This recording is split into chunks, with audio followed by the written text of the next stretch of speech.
Hi friends, இன்றைக்கி எங்கள் வீட்டில் பூரி தான் போட்டோம். தொடர்ந்து 2 நாளாக சப்பாத்தி தான் போட்டோம். இன்றைக்கி 3வது நாள் பூரி. தொடர்ந்து 2 நாள் சப்பாத்தி போட்டதுக்கே என் பொண்ணு, என்னம்மா தொடர்ந்து சப்பாத்தியாக போடுறீங்க, என்னால் சாப்பிடவே முடியலை அப்படின்னு சொல்லிட்டாங்க. நாளைக்காவது வேறு செய்யுங்கம்மா அப்படின்னு சொல்லியிருந்தாங்க.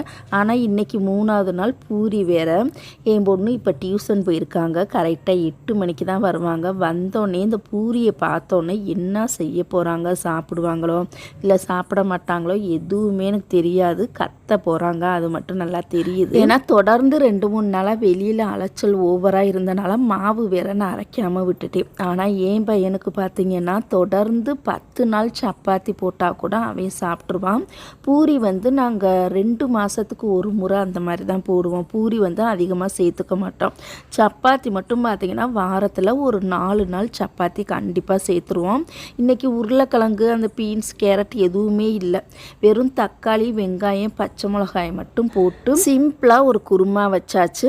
அதுக்கு அரைச்சி ஊற்றுறதுக்கு பார்த்திங்கன்னா பொட்டுக்கடலையை நம்ம பவுடர் பண்ணிவிட்டு தண்ணி ஊற்றி கரைச்சி நம்ம அதில் போட்டோம் அப்படின்னா நம்மளுக்கு கெட்டியாக வந்துடும். நம்ம கடலை மாவுக்கு பதிலாக நீங்கள் பொட்டுக்கடலையை சேர்த்திங்கன்னா ரொம்ப டேஸ்ட்டாக இருக்கும். கடலை மாவு கூட பார்த்திங்கன்னா கரைச்சி ஊற்றும் போது அந்த பச்சை வாசனை அப்படியே தெரியும். ஆனால் அந்த பொட்டுக்கடலையை பவுட்ரு பண்ணி நீங்கள் கலக்கி அதில் ஊற்றுனீங்க அப்படின்னா நம்மளுக்கு எந்த வாசனையுமே தெரியாது. ரொம்பவே சூப்பராக இருக்கும். கோதுமை மாவுமே பார்த்தீங்கன்னா கடையில் தான் ஆசீர்வாத் ஆட்டா அது வாங்கிட்டு வந்துச்சு. ஒரு பாக்கெட் வாங்கினா நாங்கள் 2 வேளைக்கு வச்சுக்கிடுவோம். இன்றைக்கி அரை பாக்கெட் மாவு தான் நான் போட்டேன்.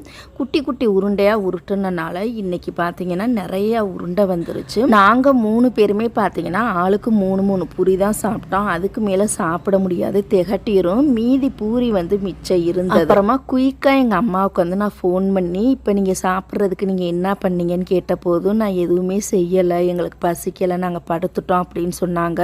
சரி, நான் பூரி போட்டதில் மிச்சம் இருக்குது, நீ கீழே வந்தீங்கன்னா நான் கொண்டுட்டு தர்றேன் அப்படின்னு சொல்லியிருந்தேன் எங்கள் அம்மா கிட்ட.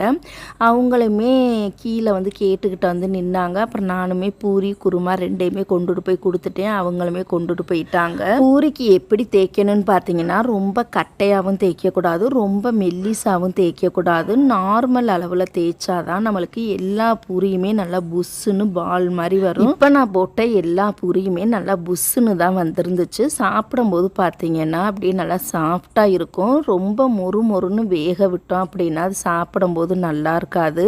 அதனால் கோல்டு கலர் வர்ற மாதிரி வேக விட்டு எடுத்துக்கணும். குட்டி விளாக்கை நான் உங்கள்கிட்ட ஷேர் பண்ணிவிட்டு, வீடியோ பிடிச்சிருந்தது அப்படின்னா லைக் பண்ணுங்கள். நம்ம சேனலை இப்போ தான் நீங்கள் ஃபஸ்ட் டைம் பார்க்குறீங்க அப்படின்னா சப்ஸ்கிரைப் பண்ணிக்கோங்க.